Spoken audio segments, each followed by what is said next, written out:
Tony चिड़िया अक्सर बीमार रहा करती थी। उसके पति के पास इतने पैसे नहीं थे कि वो टोनी का इलाज किसी बड़े अस्पताल में करा सके। मुझे माफ़ कर देना टोनी, मेरे पास इतने पैसे नहीं हैं कि मैं तुम्हारा इलाज किसी बड़े अस्पताल में करा सकूं। तुम तो जानती हो टोनी, मैं घर का खर्च भी जैसे तैसे करके चला पाता हूँ।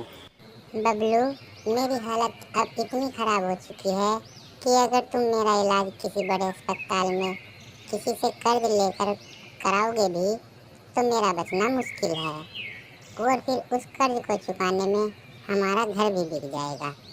बस तुम मेरी एक बात सुनो, अगर मैं मर जाऊं तो तुम मेरी बेटी का पालन पोषण अच्छे से कर लेना।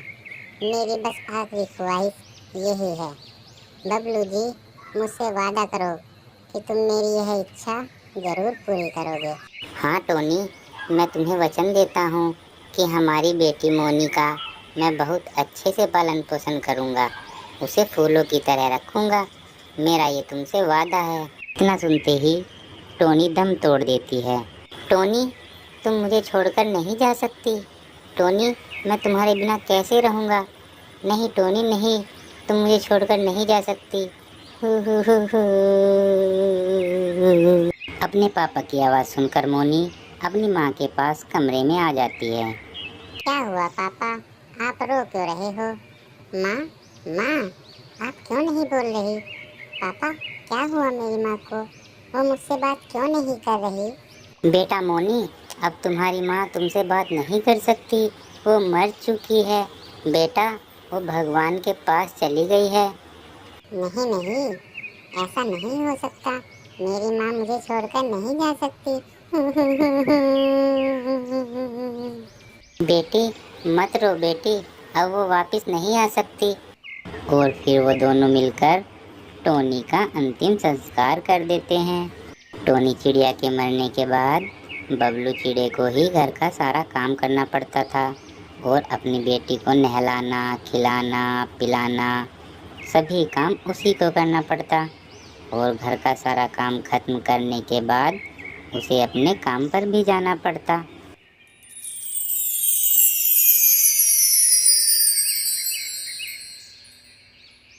एक दिन बबलू बहुत उदास था, इसलिए वो जंगल में बैठकर कुछ विचार करने लगा। हे भगवान, मैं घर का काम कर करके अब थक चुका हूँ, मगर चिड़िया से वादा भी किया है कि मैं अपनी बेटी का अच्छे से पालन पोषण करूँगा। क्यों ना मैं दूसरी शादी कर लूँ, मोनी को उसकी माँ भी मिल जाएगी और मुझे भी घर के काम से छुटकारा मिल जाएगा। इतना सोच विचार करने के बाद उसने दूसरी शादी करने का मन बना लिया और उसने गुलाबो चिड़िया से दूसरी शादी कर ली। मोनी बेटा, आज से मैं तुम्हारी माँ हूँ और घर का सारा काम मैं खुद ही कर लूँगी। तुम बाहर जाकर खेलो और अपनी पढ़ाई करो। ठीक है माँ। और मोनी फिर पढ़ाई करने बाहर चली जाती है। गुलाबो चिड़िया मोनी की अच्छे से देखभाल करने लगी।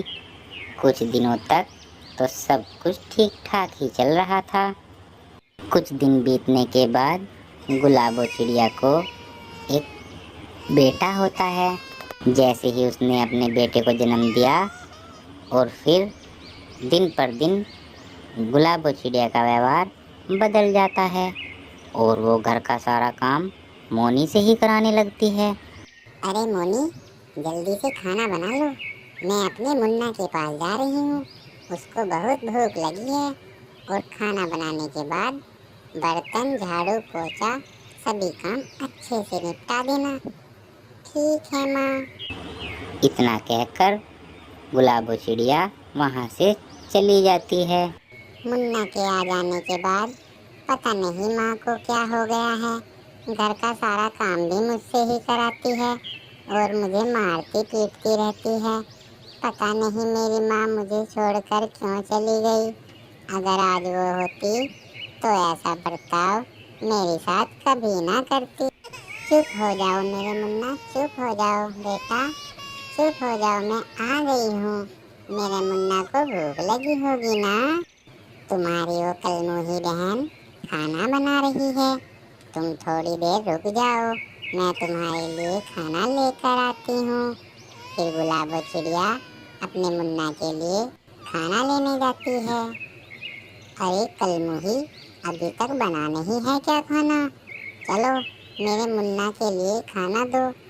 माँ रुक जाओ, अभी खाना बनने में थोड़ा वक्त लगेगा। मैं अभी तक खाना नहीं बनाया, मेरे मुन्ना को बहुत तेज भूख लग रही है। रुको, आज तुम्हारी खैर नहीं, तुमसे कुछ भी काम जल्दी जल्दी नहीं होता। माँ, इसमें मेरी क्या गलती है?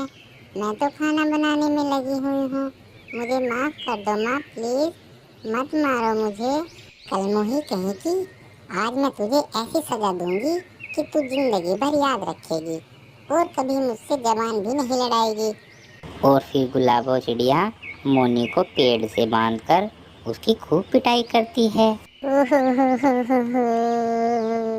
हे भगवान, ये तूने मुझे कैसी माँ दे दी है जो रोज मुझे मारती है और सारा काम भी मुझसे ही कराती है।